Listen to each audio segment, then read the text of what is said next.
On démarre par un tout premier quotidien, Nord-Sud quotidien, justement celui par lequel on a démarré la présentation de la revue des titres ce matin sur Eden TV, sur Matin d'Eden, donc Nord-Sud quotidien qui parle des microcrédits et collecte de l'épargne, évidemment, cette actualité liée aux structures désormais autorisées par l'État par rapport à l'exercice de la tontine Adogbe, dont on va d'ailleurs reparler sur cette émission, puisque c'est au cœur de la mini-discussion Convainc-moi du jour. Alors, Laurent Roland-Tonnet, qu'est-ce que sur ce sujet très rapidement? Très rapidement, c'est déjà dit, merci au gouvernement qui a fini par comprendre que, Oui. parce que la décision qui était prise, c'était jusqu'à nouvel ordre, c'était interdit sur le territoire national. On l'a soulevé ici sur ce plateau ici pour dire, mais la pause s'organise à Dogbe, bien évidemment, et donc il fallait voir dans quelle mesure réorganiser ça et contrôler cette activité, parce qu'en réalité,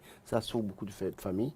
Je crois que cette nouvelle qui est tombée hier avec les 111 structures qui sont maintenant autorisées par le gouvernement, je crois que c'est une bonne nouvelle pour la population. L'essentiel, c'est que tout soit bien organisé par ces structures. De toute façon, dans la mini-discussion, certainement, Oui, on aura le temps de revenir sur ce sujet pour voilà. mieux comprendre à quoi joue le gouvernement, en tout cas par rapport à l'exercice donc, de la tontine Adogbe au Bénin. Passons à notre fait d'actualité, celui abordé par Matin Libre dans sa parution de ce matin, positionnement pour les législatives de 2023. Ceux qui jouent contre les députés douaniens. Oui, les députés doyens, je crois que je le dis jamais assez. Il y a un certain nombre parmi eux, quand vous regardez, il y a même des gens qui sont grabataires. Grabataires? Oui, je dis grabataires, je pèse même au mot.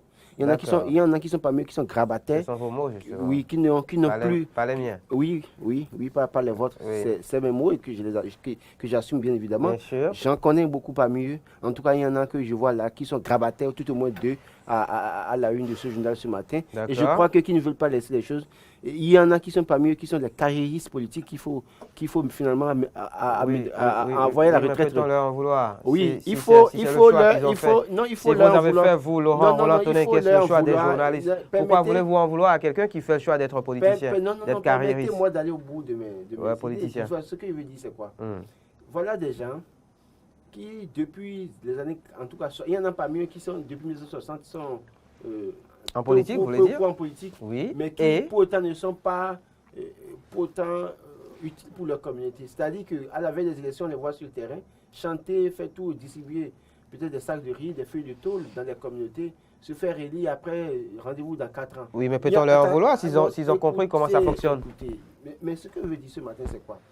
Il va falloir qu'à un moment donné, que la jeunesse puisse prendre la relève. Et je crois que c'est dans cette vision que le chef de l'État est. Et dans cette vision du chef de l'État, il faut l'accompagner. Parce que ceux-là qui sont carriéristes politiques, qui ne pensent qu'à eux, qui ne pensent qu'à leur famille, et qui parfois sont à l'Assemblée pendant 4 ans, qu'on n'entend même pas une seule fois pendant 4 ans, je crois que des gens comme ça, on n'en a plus besoin.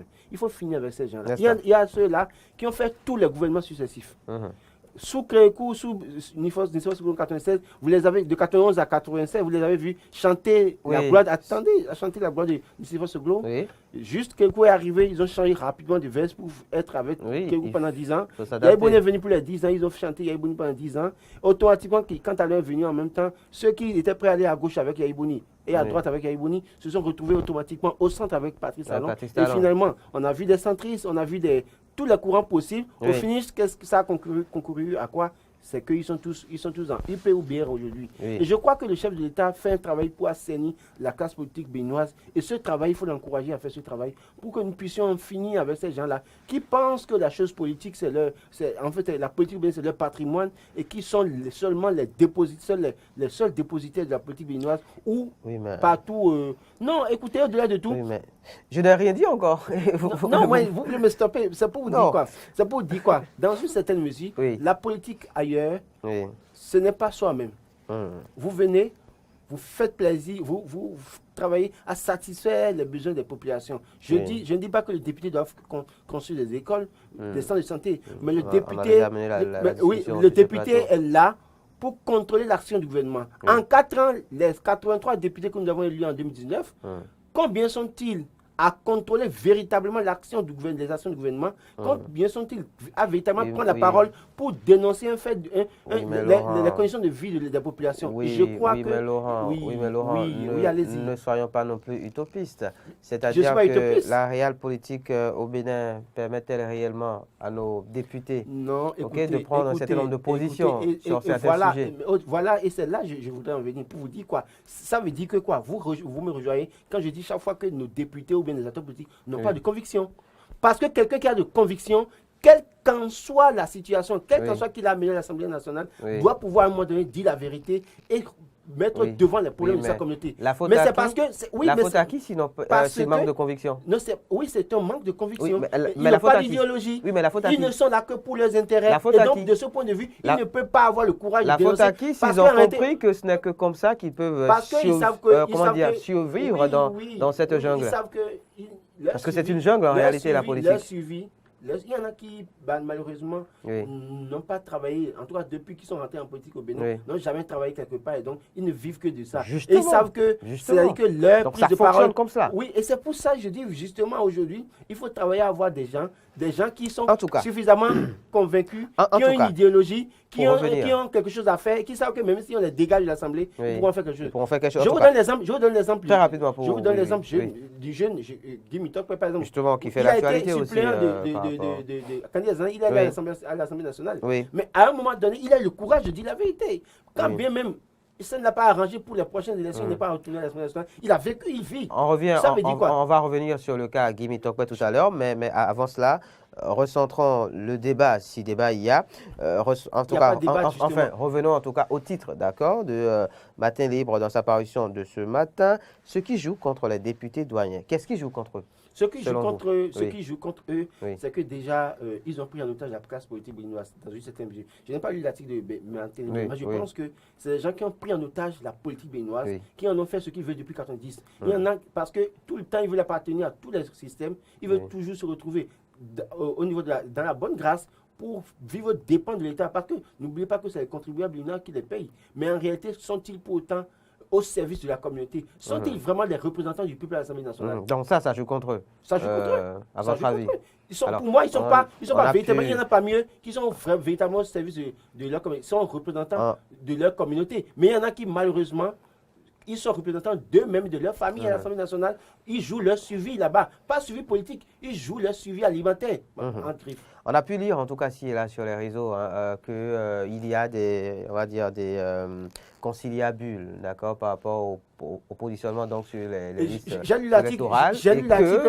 Et que, justement, il y a des critères par rapport au positionnement et qui, justement, pourraient jouer contre ces doyens dont on parle, parce qu'il s'agit par exemple de ceux qui auraient fait plus de 2 ou 3 mandats, qui ne pourraient plus revenir par exemple, de présidents d'institutions. Alors évidemment, rien d'officiel. Hein. Oui, rien d'officiel, mais je dis, c'est vrai. Parce qu'il y a des positionnements dans certains blocs. Il y a des gens qui ont fait déjà 3 ou 4 mandats là, dans cette équipe-là. Justement.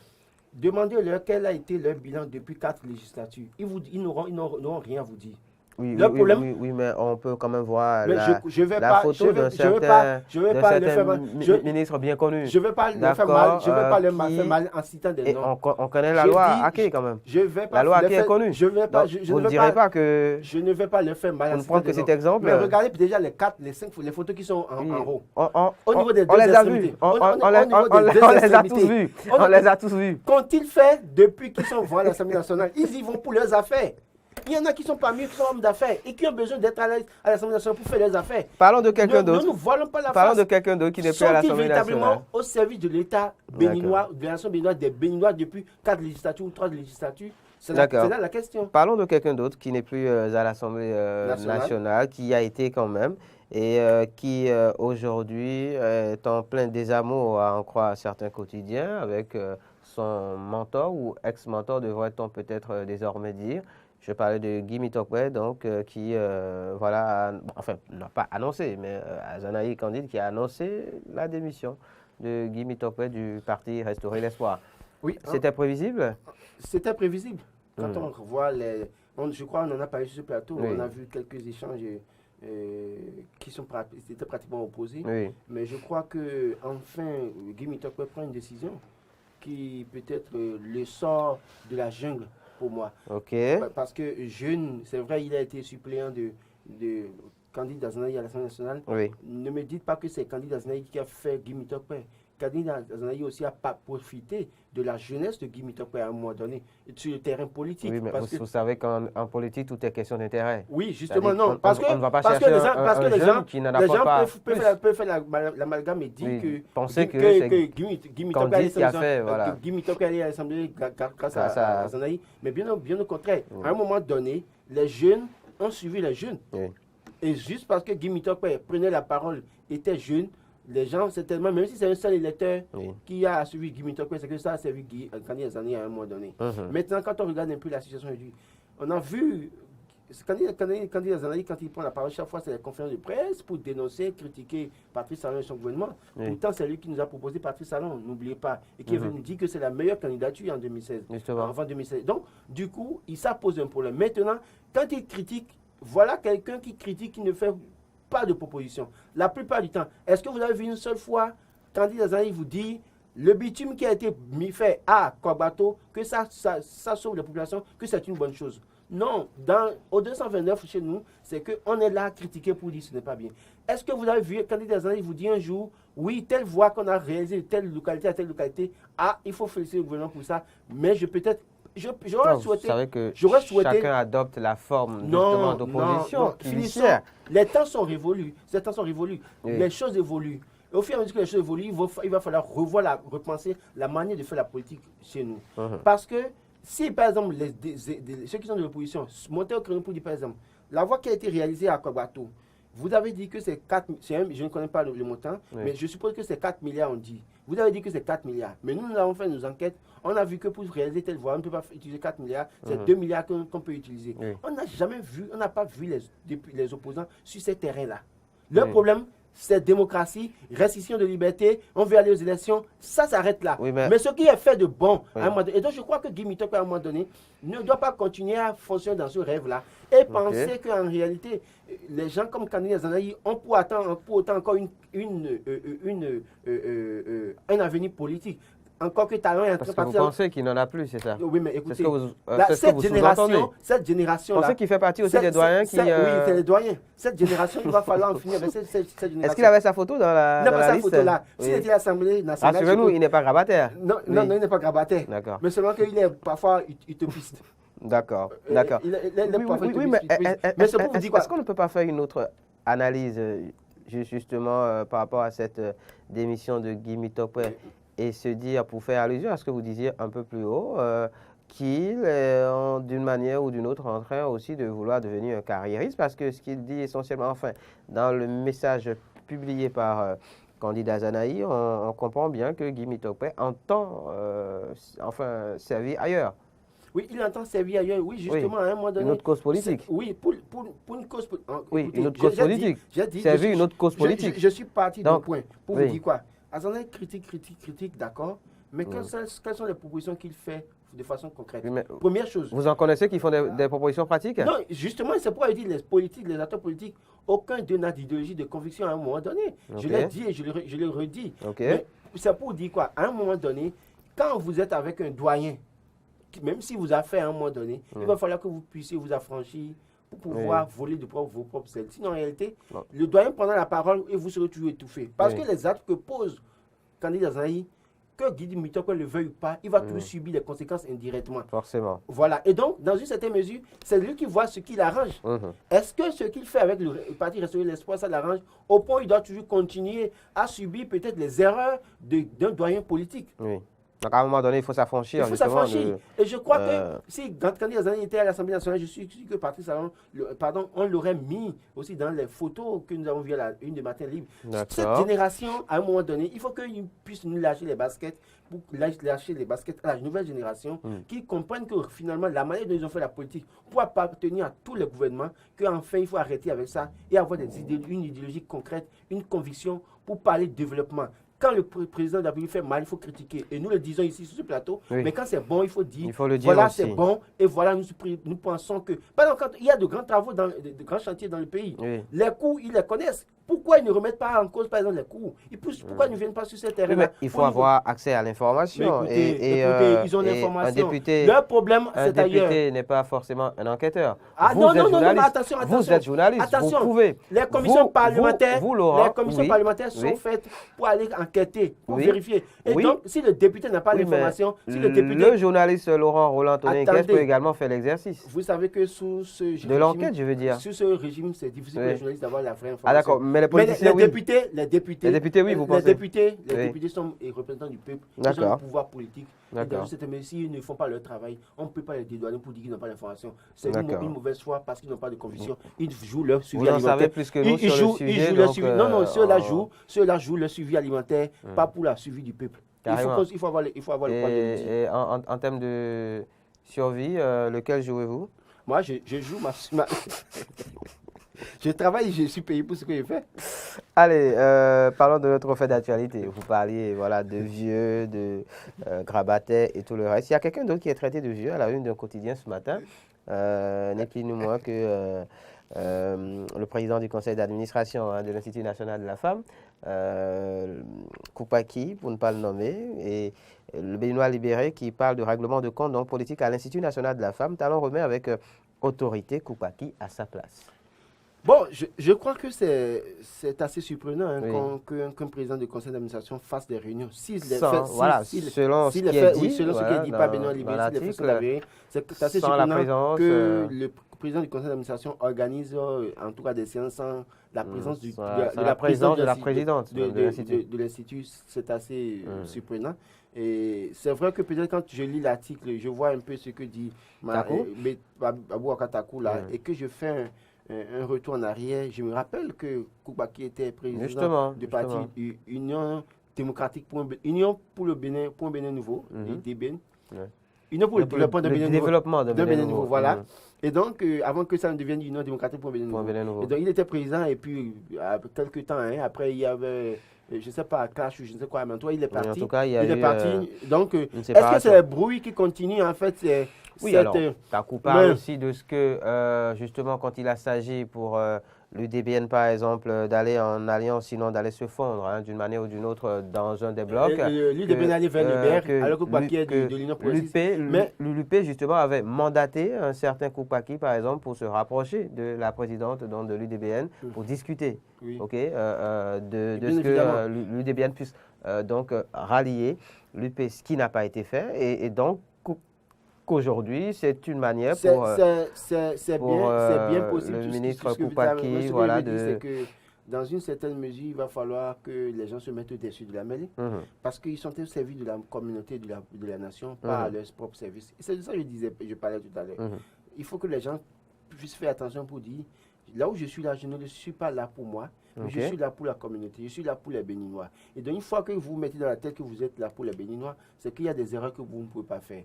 Et donc, je crois qu'il va falloir travailler pour qu'il y ait une harmonie, en tout cas de travail au niveau de l'Institut national de la femme.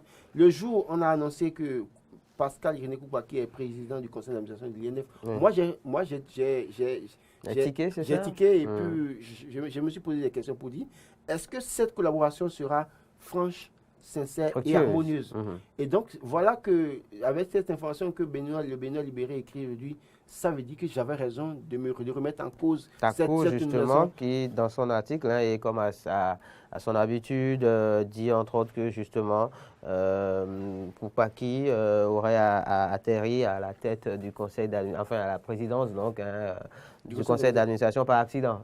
Non, je ne crois pas que ce soit un accident. Le chef de l'État a la tête sur les épaules. Bien sûr, il sait ce qu'il fait. Talon a la tête sur les épaules, il ne fait rien au hasard. Quand vous regardez tout ce qu'il fait depuis 2016, il le fait minutieusement. Ça fait que parfois, il arrive à dribbler tout ce que nous avons comme vieux loup de la politique béninoise, il arrive à les dribbler. Mais en même temps, c'est pas pour remuer le couteau dans la plaie, mais on a l'impression que ce sont les mêmes. Parce que malheureusement, c'est les mêmes. Le ministre Koupaki, par exemple, est à la tête de plusieurs institutions, dans le genre, ou de commissions.